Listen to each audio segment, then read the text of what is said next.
Hello, fellow nerds, and welcome to our nerdiest thing. Tonight we have an amazing interview with Gina Maxwell. Gina Maxwell is a New York Times, USA Today, and #1 international best-selling author living in the Upper Midwest, despite her scathing hatred of snow and cold weather. I feel you on that. As a Yeah. lifelong romance novel addict, she began writing as another way of enjoying her love of happily ever afters. Her debut novel in 2012, Seducing Cinderella, hit the bestseller list within a month, and its release and it continues to be a fan favorite more than a decade later. When Gina's not reading, writing, or spending way too much on planners and office supplies, she enjoys hanging out with her son and daughter who've left the nest, snuggling with her fur babies, and dreaming of her someday move to someplace tropical. Welcome to the podcast. Thank you, Deb. I'm so glad to be here. I swear our bios are like exactly the same. I'm in like northern Kentucky, and you don't think of Kentucky as being cold, but No, you it's don't. cold. Does Like it? because we're only an hour from Cincinnati. So we're like right there Oh, at the very top of Kentucky. And so it's like freezing here and I hate it. So yeah. maybe when we're both retired, we'll run into each other on the beach somewhere because Yeah, I don't plan hopefully. on being cold when I'm old. No, heck no. I'm so looking forward to it. Well, I'm so excited to have you on. I have been reading the Deviant Kings series over the last couple of years and actually had reached out to you because I was like, when's it coming out? Like, I need this in my life. And Mhm. that has just released. But I want to hear a little bit about writing contemporary romance and fantasy and how what's the difference between those two things and why do you like to write both? So I funny story, I actually became a contemporary romance author by accident. Um, so I was originally trying to become, before I was published, I was writing paranormal romance, was heavily into it. And that's what I wanted to be, was a paranormal romance author. Mhm. My idols are Gina Showalter, Cressley Cole, Lara Adrian, Larissa Ione, like all of them. And that's the track that I wanted to put myself on. And I got a contract for that book. That was my very first contract, but I needed to be making some money in the meantime because that wasn't going to come out for a long time and all this other stuff. So the publisher said, well, why don't you just write a quick category romance? We'll get that out digitally. It'll bring stuff in for you while we work on this other project. And that was Seducing Cinderella. And so we put it out digitally. I wrote it in like 2 months. And we put it out and it was a sleeper hit. Like no one expected it to do what it did. Doesn't that just And piss you off too? Because you're like, I put all my blood, sweat, and tears into this other one, and then oh yeah, everybody loved this over here. 3 years, 14 rewrites, hundreds of revisions. But I mean, that was me also learning how to write, right? Of course. So yeah, but it shot up. And so then people were like, all right, well, when's the next book? Because I wrote the secondary characters really well and they were enticing. And so that people were like, Mhm. well, what about these two? And I was like, okay, I guess I mean, like it was a train that drove itself at that point. And so I was strictly contemporary for, well, up until 2022. When Deviant Kings came out, that was my very first foray back into the paranormal slash fantasy realm. And I've always written the urban side of that. So it's not Mhm. high fantasy, it's like that urban romantasy.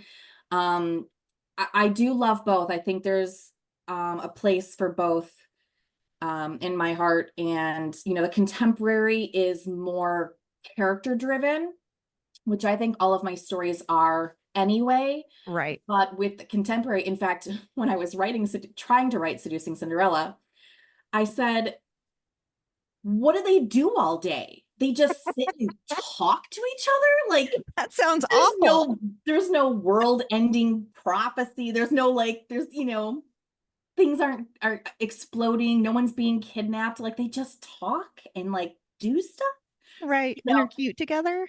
Right.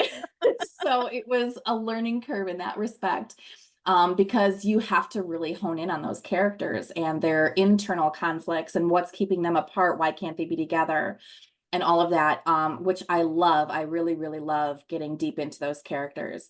Whereas in the fantasy realm, you get to focus a lot more on the action. For Mhm. instance, especially with The Vicious King, the third book in the series, there's no third act breakup because Right. there's so much going on with the plot and the external conflict. There is no, I mean, that book would have to be like twice its length if I added in the internal stuff. You know, Taryn's got some things that she has to overcome, but I wrote Finian as literally the perfect hero. Like he's supportive, he communicates, he, you know, like understands, and Mhm. the dude has no flaws. Also, can I say that all of your guys in that series, one of the things that I really get the ick from in romantasy is whenever there is BDSM play, which there is a lot of that in your books, Mhm. but there's no aftercare. I really enjoy how your people take, male and females, take care of each other in their books afterwards, because so much of that culture is based off trust, Yeah. right? And so if there's no aftercare and they're just like, well, those rope burns look like they hurt, Yeah, then like what are we doing here, right? And so exactly. that's something I really, really appreciate about what you write, because sometimes people will get it so right and then it's like, and then he left. And I'm like, that's not what they would do. Yeah. Like, that's not And really a healthy relationship. I really appreciate you saying that. That means a lot when readers comment on that to me, because that's a very important part to me. Um, there are, like you said, a lot of books where, you know, the BDSM is an element, or the kink community, and but they the consent is dubious, or the, you know, like all of these things, and which is the exact opposite of a healthy kink dynamic. And Right. that's what bothered me the most about a billion-dollar empire franchise that we all know about. Mhm. It was abusive, Right. I actually extremely talked to abusive, someone about that just today because she's not a big reader and she had read that series. I'm not going to say what it is because we all know right? what it is. And she said she didn't like that it wasn't a caring relationship. And I was like, hold on, I've got some stuff I'm gonna send you because and I think that's why people struggle with kink is because the abusive part I think gets more popular a lot of times because it's more edgy. And then Right. people are like, oh, well, they're like hurting each other. And I'm like, they're actually really not. Like, Yeah. and if they are, it's very consensual. They're adults. There's this kindness afterwards where they take care of each other. And I think that's honestly one of my favorite things I like about your books is like that cinnamon roll that they become like that ooey Yeah. gooey center after they were like, in charge for a little bit Right. because Yeah. both And sides whipping, and are very yeah. nice. I have to ask, your very first paranormal novel, did it ever actually get published then? It didn't. Actually, I just had a meeting with my agent this morning, or this afternoon, and we are working on, he's taking it out on, I got the rights back. It was never actually published. Hmm. And I'm re-editing it and reconfiguring it, and he's taking it out on submission next month, and he knows about some deals that are, or people that are interested. So I'm Cool. very, very excited. It already has a cover because I was going to self-publish it this year. Hmm. And it's got this amazing cover that I love so, so much. It's called Desires of the Soul. And it is, I'm the worst at describing my books, but let me try and like concise it down. So basically it has to do with Christian theology, Hmm. and it's the war, God versus the devil in the war for mankind's souls. Who can get the most souls, right? That is the Right. greatest ruler. Hmm. And so the vampires, there's good vampires, bad vampires, which is the keepers and the unfaithful, and they are battling each other. And there's the heroine is a half angel, and there's guardian angel. Her guardian angel is like a Lara Croft Tomb Raider slash chick from the underworld who I just Awesome. absolutely love. It's a lot of fights and action, and there's a prophecy and all these things. It's darker, um, but with vampires and angels, and it's the book of my Awesome. heart, obviously, because it was the first one I wrote all those years ago. I started it back in 2009. And yeah, so I'm very, very excited that it's going to get a home. Oh, I can't soon. wait. And my husband, we joke all the time because he reads like a lot of literary fiction. He even Mhm. said something the other day about like, I read vampire books. And I was like, no, you read vampire literary fiction. There's like a huge difference. Yeah, He'll come to me and he'll be like, have you read so and so? And I'm like, does it have a vampire in it? Is there a fae in it? Is there any kind of supernatural creature that's going to be fated mates with yeah, someone in this book? Otherwise, I don't exactly. really care.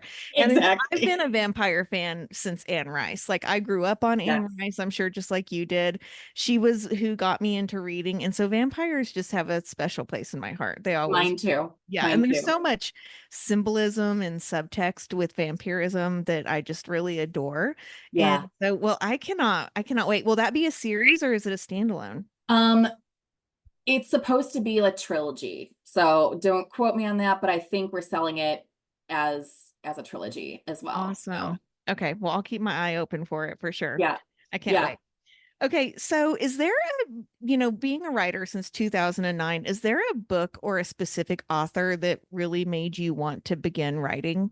hmm Gina Showalter's Lords of the Underworld, Hmm. number 5, which is 1, 2, 3, 4, 5, The Darkest Passion. As I look back on my bookshelf, that was the book I had at the time. I lived a couple blocks from the library, and I was like walking to the library like every other day and just bringing home like tons of books. And We that's might where be soulmates. So I used to do that too, and my parents would be like, "Are you okay?" And now I'm like, "Just let the girl read. Like she's right. fine." Exactly, exactly. And libraries, that's why I love libraries so much because at the time I didn't have the money to buy books. Hmm. And so like that was my escape. My kids were finally in school full time and I could just like finally focus because I'm an all or nothing person. So I had to give up reading while they were little because it was like, Mommy, I'm hungry. I'm like, one more chapter. Right. Yeah. You'll eat when you eat after these Right, people end exactly. up having sex. I need to get to it. Come on. Exactly. The enemies are becoming lovers. Leave me alone. Right. But so I was voraciously reading her Lords of the Underworld series at the time, and that book, I closed the last page. I was laying in bed at night, and I was like, wow, I am so invested in these characters, and they don't exist. They can't exist. There is no Pandora's box demons that are inside Hmm. super sexy men on the this mountain in Budapest. So like it it was one of those awe-inspiring moments, that you have in life a few times. And I just kind of laid there and I started thinking, well, if I was going to put two characters together, who would I put together? And that's where I came up with Dominic and Angelica, who they were, friends from the time they were 5, and he's in love with her. She doesn't know it. He turns into a vampire, she's a half angel, he had no idea. Like I just started putting all of these like details in my head, and I was doing it like while I was washing the dishes and while I'm taking care of the kids, like all of this is going on. And then I just was like, oh my gosh, if I don't write some of this stuff down, I'm going to forget it. Hmm. And then I thought, all right, so let's write a book, big deal. I'll read it, my friends, maybe some friends will read it, whatever. And the more I wrote, the more invested I, of course, became in their story. And then one day I thought, maybe I should try to get published. What's the worst that can happen? They say Right. no, big Right. deal. I'm no worse off than I am now, which is writing a book just for myself. Hmm. So that's when I Googled how to write fiction well. And I'm not kidding. I I'm literally glad did. there's articles out there for it, Oh right? my God, so much. And I did my hyper focus ADHD stuff and I went down the rabbit hole of how to write fiction and romance, and I read articles and blogs and books, and then I typed in how to get published or how to get a literary agent and went down that path and taught myself that. And that was big when blogging was a thing, like Hmm. there was a writing blogging community. And so I was, of course, blogging my journey to publication and putting, chapters in there, and we were all giving each other feedback. And so that's how I got critique partners. And then, yeah, 3 years, 30 rejections, um, 14 complete rewrites, hundreds of Wow. revisions, and I finally got a contract. Wow. Well, Yeah. congratulations. Like Thank that. you. And it's like a love letter to yourself, which I really adore because you're like, I wrote what I wanted to write. And, Yeah. I'm going to bring this forward instead of someone else telling me how to do this. I'm sure Yeah. though, that I mean, and here's the thing that I love now, even about like the blog world, because of course we all had a blog back then. Mhm. But now on Instagram is just like the love that authors give each other, and how they'll connect and help each other out, and introduce them to the right agent or to the right Yes. publisher. And I find that world so fascinating and so exciting. It's a really fun We're place to a be. very, especially Romance Landia, we're a very supportive group. Like there's bad apples, obviously. There's Right. always in any group. But I think by and large, Romance Landia is one of the few places in the world where women just lift other women up. Yeah, And for sure. and I'm so here for I it. think it's because we're all really excited about being comfortable with our sexuality, and no one's telling us we're not supposed to be, or that it's dirty, or Yep, that whatever kink we like is not okay. I think they're like, "Oh yeah, girl, like go get it. Like do what you want and absolutely. write what you want to write." And that's really what I have loved about our podcast. We say all the time, we are sex and body positive. If you don't like that, this is not the right podcast for you, That's because right. we say the word dick all the time and we talk about how much we enjoy sex. And my husband's our editor, and sometimes he'll be like, "Do you want to talk about this?" He's like, "I had no idea." And I'm like, Absolutely. "Yes, let's talk about it Yeah. upstairs right now." Yeah. So speaking of romance, do you have a least favorite romance trope to read? And then what's your favorite trope to write?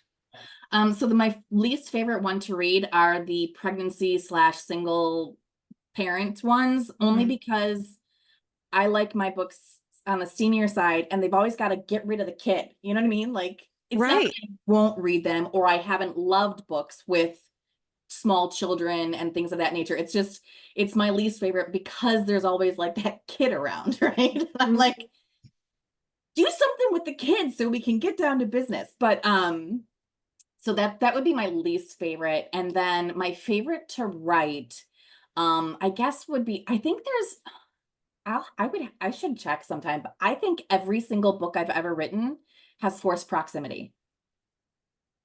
I'm sitting here thinking about it. I'm like, I yeah, really think, I yep, really think there is because I love it when they can't get away from each other. right, Like they're, whether they both want each other or they're denying the fact that they want each other or only one of them does and the other one's clueless.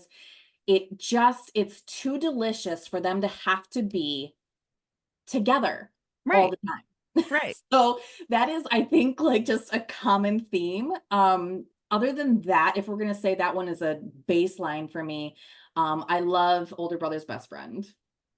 That one has really grown on me. And I'll tell you why it didn't. I had a brother who was 3 years older than me growing up, and Ah, all of my friends thought he was cute. And I was like, "You're not good enough for my brother. Back the yeah, fuck off. He is right. mine, not yours." No, none of my friends were good enough to date him, and they never did, because I would have probably thrown some bows around if they had. I would have not been okay with that. But Yeah, now, now that we're both in our 40s, I'm like, yeah, now I can read. Now I can read yeah, this one. yeah. No problem at all. So, whenever you write, because I know that you're writing full time, is there any type of rituals that you have that are a little bit more unhinged, or are you a get up and write and like schedule your day out type of person? I have no rituals, no schedules. I am severely ADHD. I go for weeks and sometimes months without writing at all. Usually after I've finished a book. So I just finished Mhm. Vicious. I haven't been writing since. I'm going to start working on Dots tomorrow, which is pretty quickly for me because usually I burn myself out Right. because ADHD, so I procrastinate and I leave myself this impossible window of time to do the impossible work. And so I pull 12, 14-hour days for weeks at a time. And then I burn myself out and then I need like weeks and sometimes months to recover from that. Of Um, course. it's it's a bad habit that I picked up from dealing with difficult publisher expectations, Right. shall we say. Especially That in I'm romance, they want you to like get that stuff out. it's it's very, very difficult because yeah, it's that is a whole other can of worms that we can go into another time, but it's with the self-publishing industry. We've cannibalized ourselves and Right. um we've gotten to the point where the readers expect us to pump these things out over and over again. And it's because we've conditioned them to expect that. Right. So, but yeah, I had some difficult publishing expectations on me and stuff like that, and not from readers, from houses. And I no longer have those. So I'm hoping one of the goals that my agent and I have moving forward, he's a new agent, not my previous one, is to put me in situations where that's not the Right. case, where I'm Right. not being forced to burn myself out. So hopefully I will get into some kind of a routine. Things that I always do is I do writing sprints with my three best friends, who are Kristen Cast, Cindy Madsen, and Rebecca Yaros. Hmm. So we are always doing 30-minute writing sprints, which helps keep us accountable. You get online together and then just write together, or how does that work? We just do it via text. Hmm. So we'll say we send random emojis as our go. So it's funny because then our favorite emoji section looks way messed up because we're sending like, just we'll be like, all right, let's go. And then each of us sends a random emoji. And then we one of us is always Cindy's always the timekeeper. And when Cindy's not sprinting, then it falls to me, which I'm about 50-50 on, of remembering to set the timer. It's not Rebecca's bad though if last. you keep writing, right? Like you're no, like, no, I'm in the zone. Like, let's keep going. Yeah, so 30 minutes check in, we'll say time, we'll say how many pages or how many words, or had to fix a plot hole, whatever. Sometimes we'll chit chat a little bit and then we'll keep going. So That's awesome. And again, it's great that you have that accountability too. I think we all need that for sure. yeah. So let's talk a little bit about Deviant Kings. I know that you have had a couple of different series, much like it, where they're written as standalones, but they're all interconnected. Yeah. Tell me a little bit about your choice to do that instead of just doing like a long, continuous story. Because, I mean, honestly, Deviant Kings to me does read like a long, continuous story, but you could read them as standalones for sure. Yeah, absolutely. So when I started writing, like I said, way back when, I was reading Gina and Cressley and Lara, and those were all interconnected standalones, which Hmm. means each book is a new couple, but there's like an overarching plot or Right. whatever. Um, so that was what I started writing with when I was writing Desires of the Soul. It was 3 books, different couples, same kind of overarching plot. But then when I got into contemporary romance, there's no real overarching plot. So like that part went away for me, and it was just the different couples, right? Hmm. But same world. So for instance, the very first contemporary romance series that I wrote was Fighting for Love, which is about MMA fighters. And it's, the main couple in book 1, and then the best friend and the sister in book 2. And, so you get those characters all the way through, but it's different couples. Um, so that's kind of how all of my books were up until the Deviant Kings. And now, because again, like I said, it's the romantasy, you've got all of that external stuff. So now I've got the overarching plot again for the first Hmm. time. Right. So yes, you can read these as standalones. In fact, I had the Vicious King. I hired a beta reader, an editor, to do a beta analysis of the Vicious King, because I wanted to make sure, and she had not read the first 2 books. Oh, So okay. it was a really good test for me, because the further you get into a series like that, the harder it is to like recap without info dumping. Like Hmm. Rebecca and I always joke, like, last time on Fourth Wing, last time I on Dark wish King, sometimes though, because there is a right? fantasy writer I adore, and this person will pick up the next book in the same scene. And I'm like, but I don't remember what happened for the 700 pages before that. Yeah. I need seriously. And Emily Rath does that in her little pucking around. Sometimes it'll say previously on, don't forget Does they she? they Oh my fucked in God. I would Seattle, and love that's how doing they that.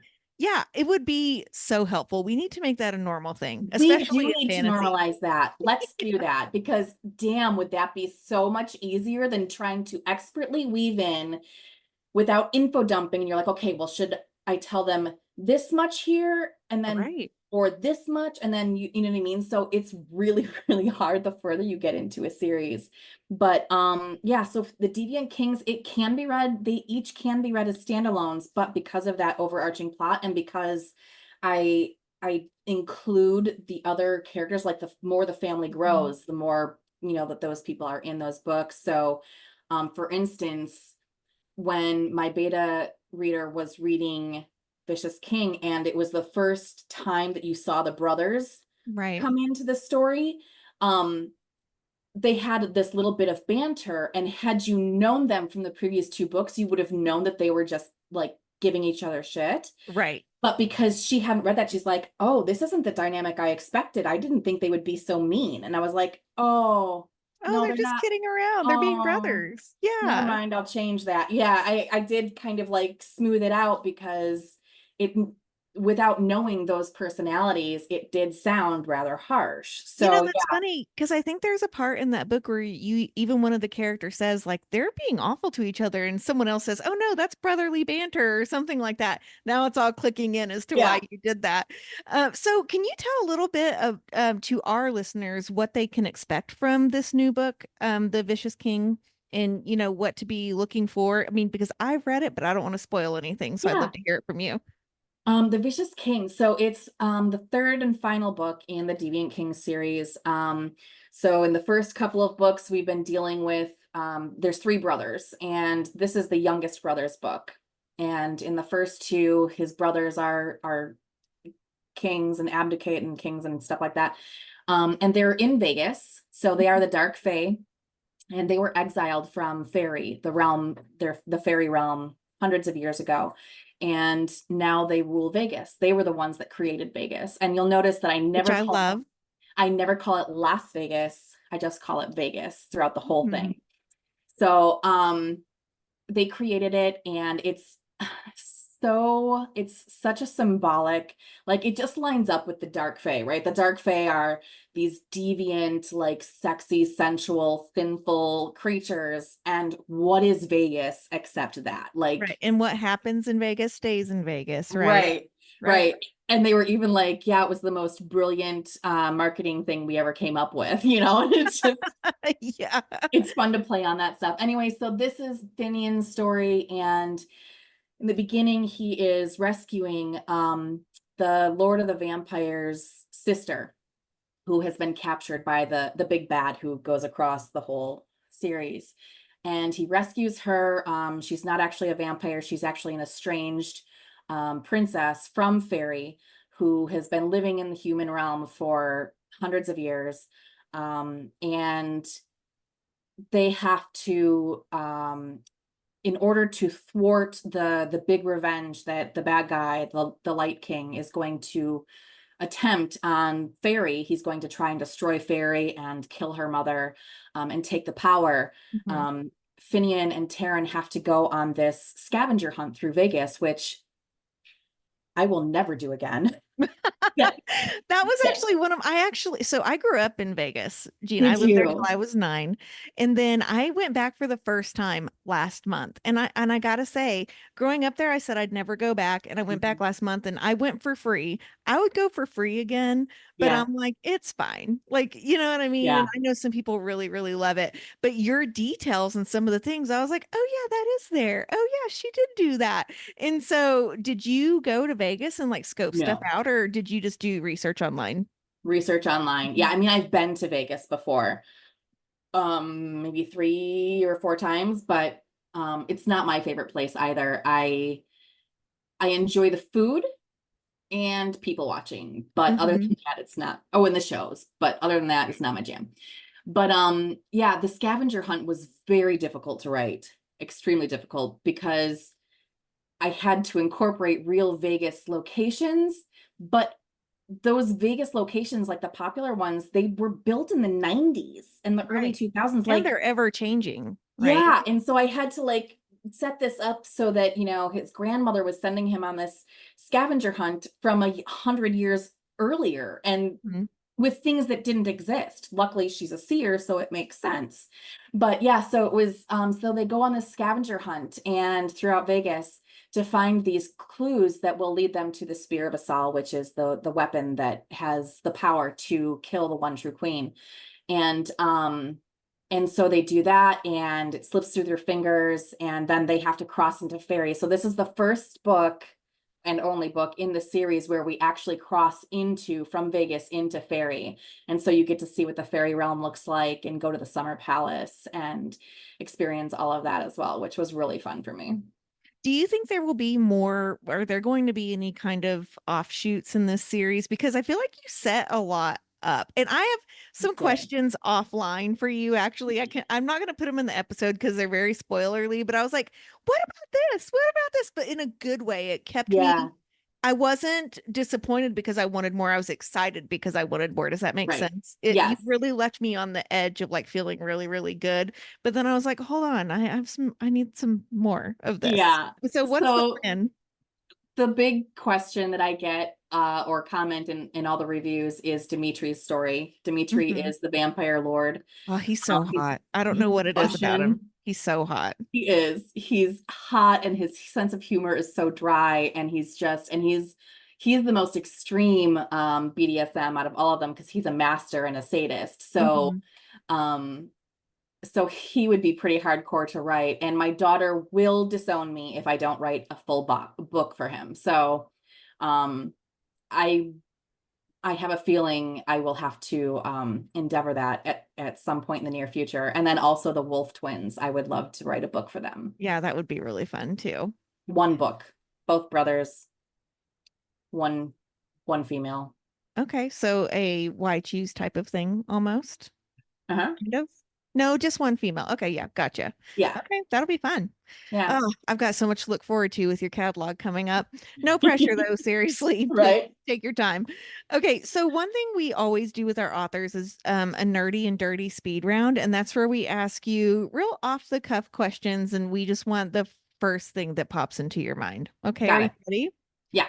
What is your favorite guilty pleasure food? See, I don't like the term guilty pleasure because I feel like every pleasure should be guilt-free. But That's a good I point. guess I guess tiramisu is my favorite dessert. Does that count? Oh, I love tiramisu. Yeah. Who is your celebrity crush? Jason Momoa.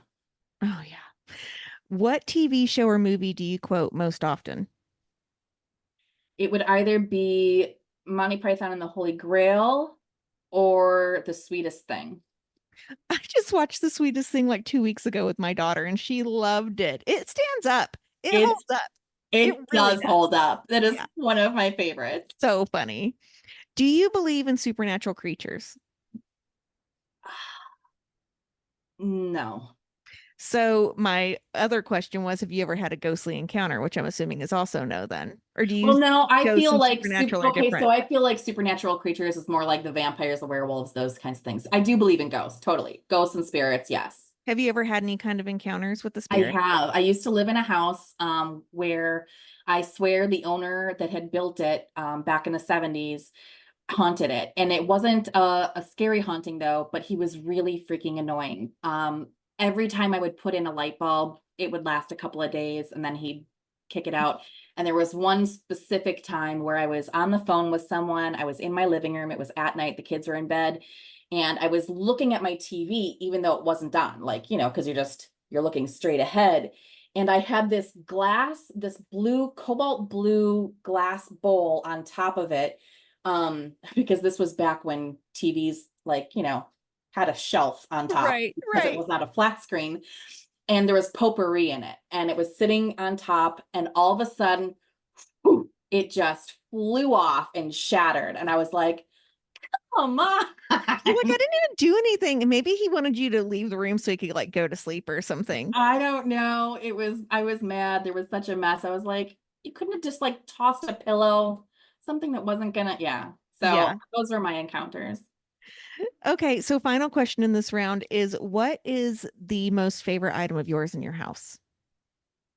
Favorite item in my Mhm. house? Mhm. Inorganic, Whatever. because my cats are my favorite. Okay. How many cats Yep. do you have? I have four. What are their names? Um, Elliot Reed is the oldest and the biggest. That's from Scrubs, that name. Mm-hmm. And then I have, and they are actually 2 years old today.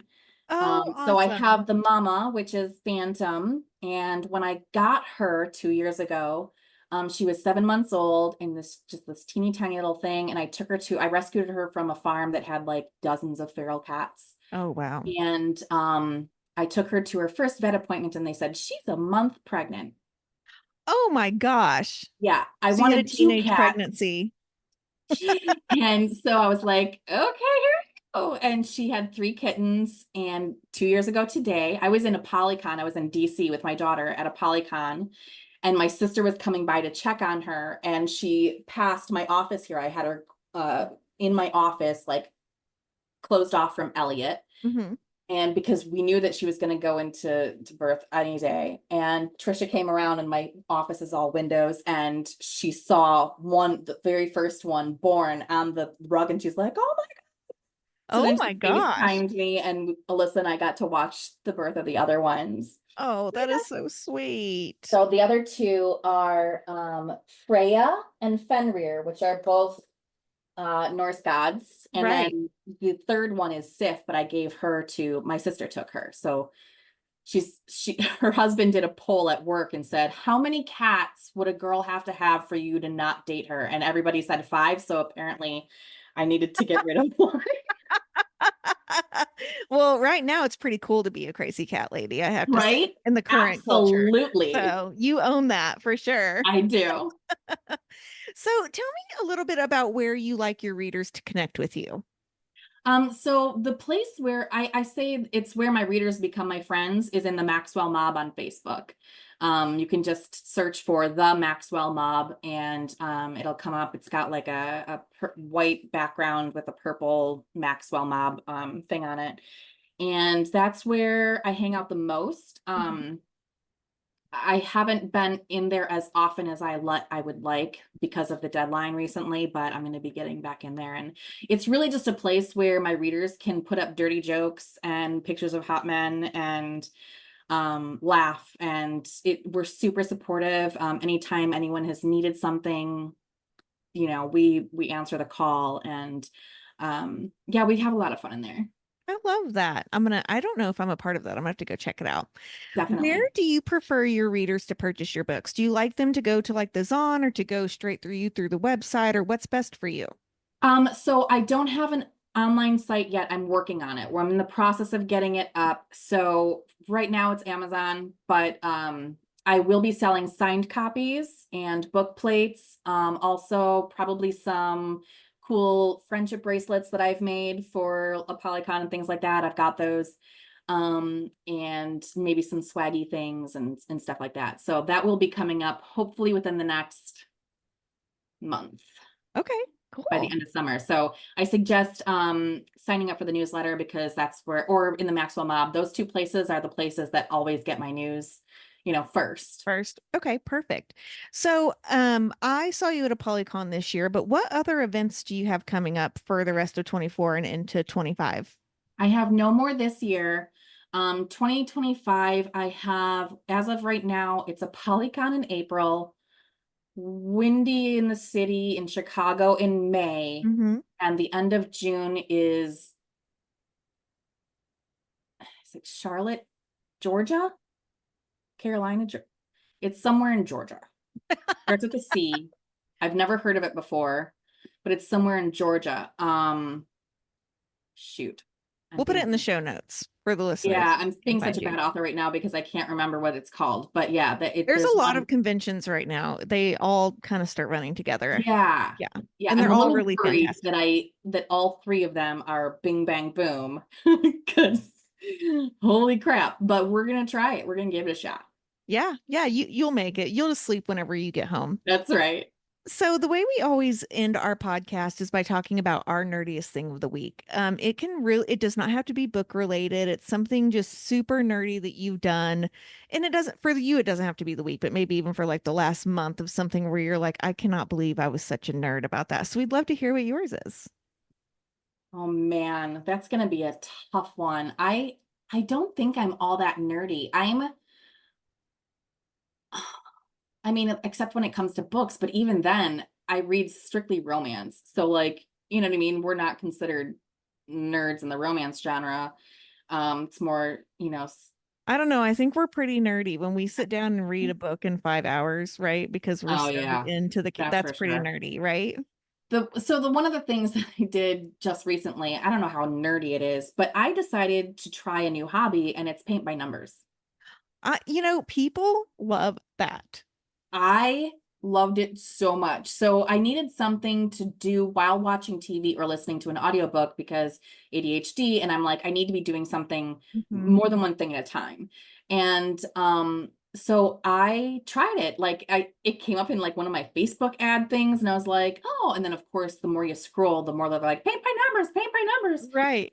So I got one and I just finished my very first one 2 nights ago and I absolutely love it. It's a sugar skull. It's this giant sugar skull with roses around it, pink and like Cool. roses. And you can check it out on I put it on my Instagram and my Facebook.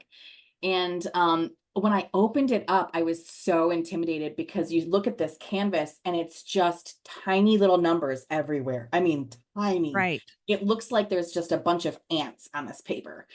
And I was like, holy crap. And my daughter was there when I opened it up and she's like, just start, mom. Just pick a number and just start. And that's what I did. And I just, once you get real close to it and you look at you pick out one number and you just Mhm. focus on that one number, um, it kind of like narrows it down for you and it becomes less intimidating. And then when you back, and then it also looks like a hot freaking mess. Right. Like you don't have to stay in the lines, I learned, because like you're up close and you're like, oh my God, this is a disaster. And then you go like this and you're like, oh, that looks good. Oh, that's amazing. Yeah. Right. Yeah.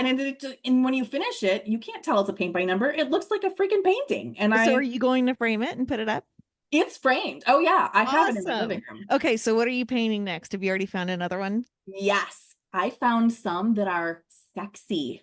There's one where you see a dude's hand pulling her tank top down and she's like over him. And I was like, that's my next I one. think I need And then that there's one. like, yeah, there's some sexy ones that I found. And I was like, oh, I'm gonna do those next. So Yeah, I think that sounds really great, actually. yeah. You'll have to send me the link to that one because I have one, like a big one that's like a real abstract girl that I've actually never started on. I got it for my birthday a couple of years ago for the same exact reason. I like to always Mhm. kind of have something in my hands, and I haven't started it. And even the other day, my daughter was like, "Can I do this?" And I was like, "No, it's mine. You can't. Right. That's mine. I'm going to get to it one of these years." When I Right. want to, that's Right. right. Exactly. And it's Yeah. on the easel and it's like ready to go. But Uh-huh. more it's strictly decoration right now instead of actually decoration, right? Right.